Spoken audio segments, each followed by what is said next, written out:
All right, this is my recorded phone call on January the 9th, 2015 to Ken Hovind's public defender, Thomas S. Keith.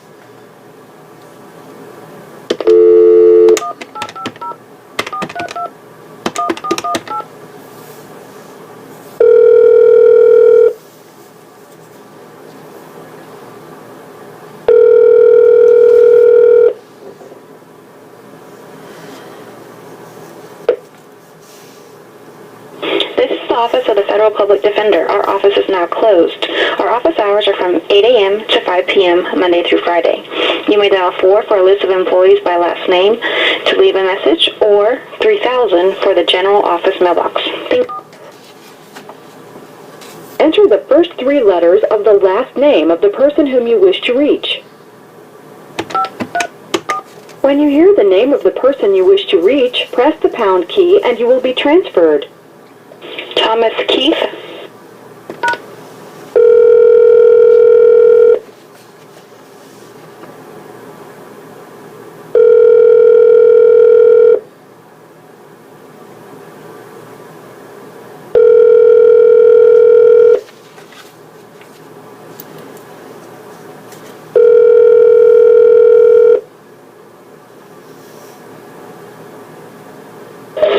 This is Tom Keith.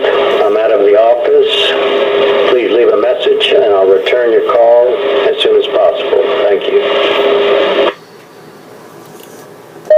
Hello, Mr. Thomas Keith. My name is Rudy Davis. I'll be sending you an email shortly regarding Kent Hovind. Kent Hovind is one of your clients who's already spent 8 years in jail on fraudulent tax charges, structuring, and supposedly threatening IRS agent Scott Schneider.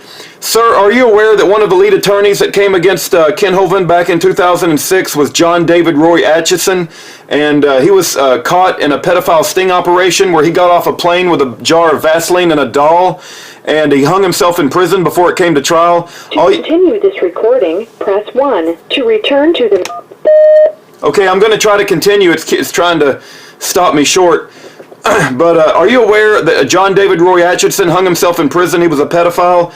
And are you aware of the unethicalness that they're trying to seize the church ministry property from Ken Hovind and the structuring laws that were meant for money laundering and drug deals when all of that money was given legally to the ministry? Are you aware that Ken Hovind is an innocent man in prison and that Al Sharpton owes $4.5 million in back taxes, visits the White House over 85 times, but a Baptist minister who's never smoked a cigarette, never drank alcohol, has spent 8 years in prison? Sir, are you aware of the injustices by Judge Margaret Casey Rogers in the fact that she stacked the structuring charges and gave Ken Hovind 3 years in prison for supposedly threatening IRS agent Scott Schneider in the line of duty?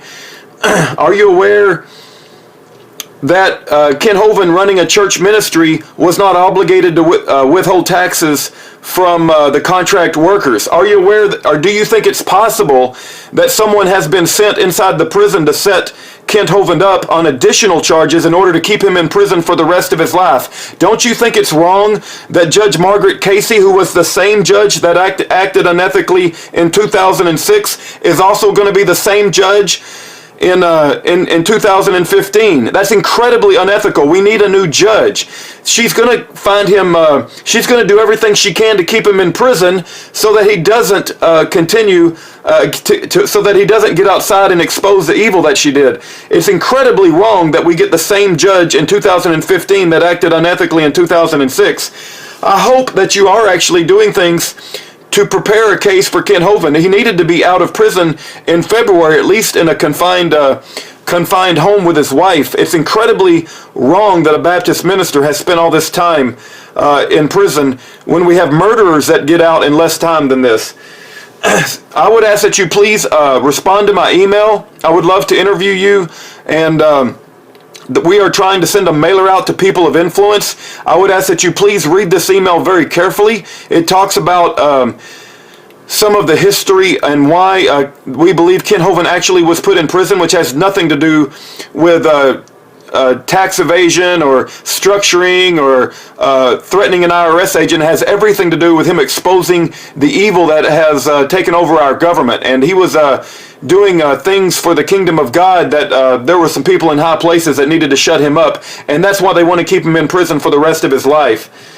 So, Mr. Thomas Keith, I would ask that you please read my email, and I would love to talk to you further about this.